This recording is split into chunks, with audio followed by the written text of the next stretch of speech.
two business news. We have Chevron announcing a significant workforce reduction by 20%, which is about 8,000 employees are going to drop by the end of 2026. We need to be boycotting Chevron. Off the coast of Gaza, there is a massive gas reserve. Experts say it holds around 1 trillion cubic feet of natural gas. That's enough to fuel Palestinian energy needs for decades, maybe even build a foundation for real economic independence, but Palestinians don't get to benefit from it because they don't control it. Welcome back, everyone. If you're new here, hit that subscribe button and turn on notifications so you never miss an update on stories that matter. And for those of you who've been rocking with us, thank you. You already know we dive deep, cut through the noise, and give you the unfiltered truth. Now today, we're talking about a bombshell announcement from one of the biggest oil giants in the world, Chevron.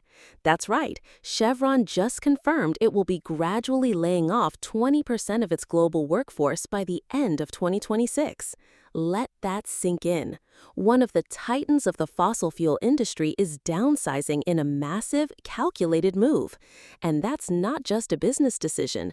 It's a seismic signal that could shake up entire communities, ripple through Wall Street, and set off political alarms from Capitol Hill to oil country. And this comes as big oil profits continue to soar, even while workers are left with pink slips and families are left with uncertainty. So what's really going on here?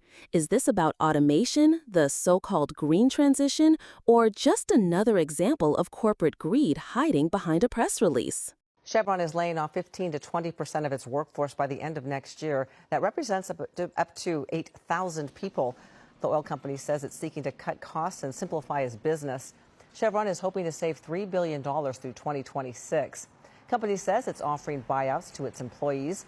Last year, the energy giant announced plans to move its corporate headquarters from Northern California to Houston, Texas. Big job cuts are coming to a major company in Houston. Chevron, one of the world's largest energy companies, announced it will cut 15% to 20% of its workforce by the end of next year. Since Chevron employs over 40,000 people worldwide, this means thousands of jobs will be lost. It's unclear how many layoffs will happen in Houston, where Chevron has about 7,000 employees. The company says these cuts are part of a plan to streamline operations and stay competitive in the long run. But for workers, this could mean financial struggles and uncertainty about their future. But what do you guys think? Do you think large companies should do more to protect workers when making big financial decisions? Share your thoughts below.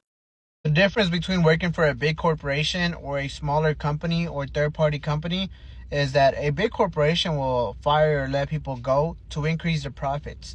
And that's what Chevron is doing right now. They're going to be letting go of 20% of their worldwide employees.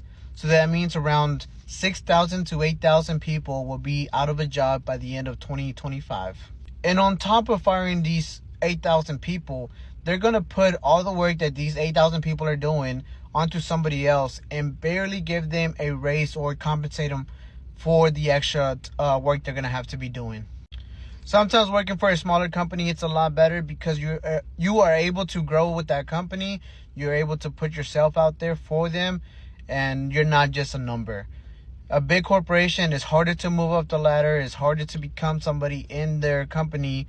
And rarely a higher position will always be passed down to a family member or somebody they know real close.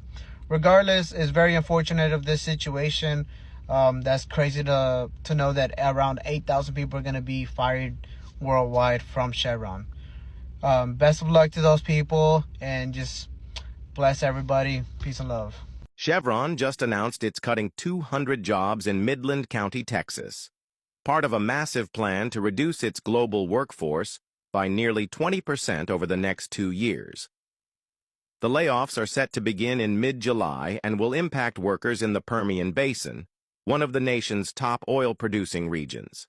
The move comes as Chevron faces financial pressure, legal battles abroad, and complications from a massive corporate acquisition that's still in dispute. Energy workers and local communities are now bracing for the fallout. This isn't just about corporate restructuring. It's hundreds of families suddenly facing uncertainty. Chevron's February announcement hinted at sweeping cuts, but few expected them to hit this soon or this hard in Texas. The news has reignited concerns about the long-term stability of energy jobs, even in areas where oil once guaranteed employment. Is this just the beginning of a deeper wave of cuts? Follow Down South Daily for updates on this developing story. Chevron, headquartered in California, is among the world's top 5 oil companies. As of 2025, the company employs around 45,000 people globally. With the announcement to lay off 20% of that workforce, we're looking at nearly 9,000 jobs disappearing by the end of 2026. What's the official reason? Chevron claims this is part of a strategic restructuring designed to improve efficiency and position the company for a lower carbon future. In corporate speak, that's usually code for cost-cutting, automation, and boosting stockholder returns. They say the layoffs will be phased, with some departments being impacted sooner than others. A large portion of the cuts are expected to hit mid-level technical roles, refinery staff, and regional administrative offices. Global impact. This isn't just a U.S. issue. Chevron operates in dozens of countries.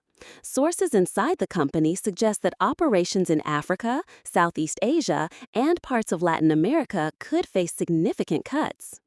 For some local economies that rely on Chevron jobs, this could be devastating. Domestic fallout. In the U.S., cities in Texas, California, and Louisiana, places that have long depended on oil jobs, are bracing for the impact. Local union leaders are already calling for government intervention, retraining programs, and transparency from Chevron. The profit paradox. Here's where it gets messy. Chevron reported nearly $35 billion in profits last year. That's not a typo. And yet somehow they still need to lay off thousands of workers. Critics say this is the classic playbook: maximize shareholder value at all costs, even if it means kicking loyal employees to the curb. Meanwhile, executive bonuses and stock buybacks are hitting record highs. So while workers are being asked to pack up their desks, the top brass is flying high, literally and financially. Plant washing or real change. Chevron says it's pivoting toward renewables and low-emissions energy.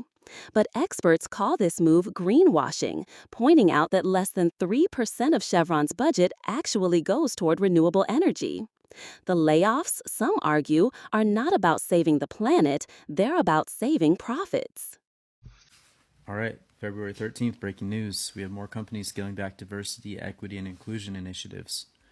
Now the list is Google, Meta, Walmart, and Target. And as has gone viral, Google has changed their calendar based on a lot of these initiatives. And so something to evaluate in your company to comply with the certain changes in our government, in the Oval Office, and important now to communicate effectively and clearly to your audience and employees why these changes might be taking place and what we can do to maintain trust and morale.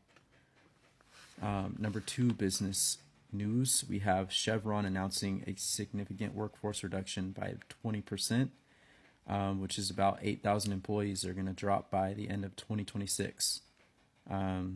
They want to streamline operations and achieve cost savings amid industry challenges. Unfortunately, we as business owners, we will probably have to follow suit in that way and find out ways to restructure and become more efficient.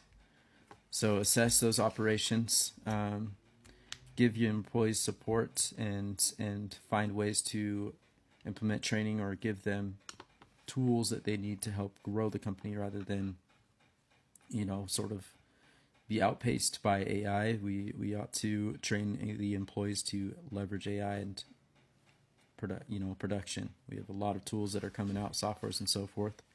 It is a good time to reevaluate your training protocol. Job has been eliminated. This means you're being laid off effective immediately. You can keep keep your laptop, any related IT equipment. If you receive the monitor, a keyboard, or any Bluetooth sort of things from friends, you can keep those things. Should you accept the terms of the separation agreement, Yeah, I will say like it's kind enough. Like I guess I don't have any questions. It's really a bummer, and honestly, I'm gonna miss everybody. And I will say like, sorry, I'm sure you had to see this all day. What? I said I'm sure you've had to see people cry all day, or you will see. I don't know. But yeah, like Fringe definitely has been the best company I've ever worked for. And I just want to let y'all know that, like, before this company, I was at such a toxic place in a toxic company, and I just kind of gave up on startups and thought they all would be that way. But Fringe has proven to be so different. So I just wanted to acknowledge that I understand. Y'all have to do what's best for y'all, and y'all are really a great company and just so genuine. So, yeah. Thank you for like everybody. Yeah. And you've been enjoying to work with and a great employee, and I know you'll be very significantly invested by a lot of people. So, Yeah. I'm Well, thank you so much. And honestly, this is a pretty generous package. Like y'all could have done nothing, but y'all chose to do something. So that speaks volumes for it all. So thank you. We need to be boycotting Chevron. Off the coast of Gaza, there is a massive gas reserve. Experts say it holds around 1 trillion cubic feet of natural gas. That's enough to fuel Palestinian energy needs for decades, maybe even build a foundation for real economic independence, but Palestinians don't get to benefit from it because they don't control it. Israel does. And guess who profits? Chevron. Chevron entered the Israeli energy market in 2020. Today, they own and operate Israel's largest gas fields, Tamar and Leviathan, the very fuels that power most of Israel's electricity. That includes electricity for illegal settlements, for military infrastructure, for systems of occupation and apartheid and genocide. In just 1 year, in 2022, Chevron's operation in Israel poured over $462 million in tax revenue into the Israeli government. That's nearly $500 million helping fuel a government actively bombing and blockading Gaza. This isn't just about Palestine. In Ecuador, Chevron left indigenous communities with cancer-causing pollution and refused to clean it up. In Nigeria, they colluded with military forces against local protesters. From the Amazon to Palestine, it's the same story. It's extract, profit, destroy, and walk away. That's the business model. But people are fighting back, and now is our moment to join them. Today, May 21st, is Anti-Chevron Day. It started with Amazon Watch in 2014, calling out Chevron's destruction of the rainforest and abuse of indigenous rights.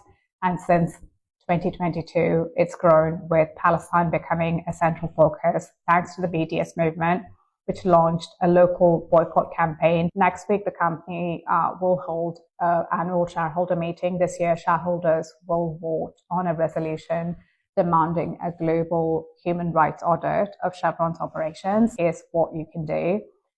Don't buy gas from Chevron, Texaco, or Caltex. They're all the same company. Tag them and call them out. Join or organize a gas station picket line. Be loud, follow and share updates from Boycott Chevron. Use the hashtag Boycott Chevron. Let's be loud, let's boycott Chevron and stand with Palestine. So what does this all mean?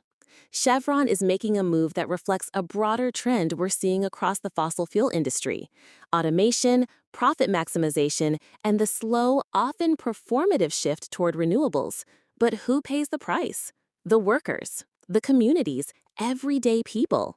We're looking at thousands of families facing financial insecurity while one of the richest corporations on Earth pats itself on the back for strategic restructuring. This is about more than one company.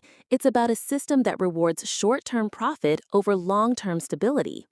Drop your thoughts in the comments below. Are these layoffs inevitable as the energy sector evolves, or is Chevron just exploiting a moment of transition to cut costs and boost stock prices? And as always, if you found this video helpful or eye-opening, hit like, share it with someone who needs to see it, and subscribe to keep this channel going. Until next time, take care of yourselves and each other.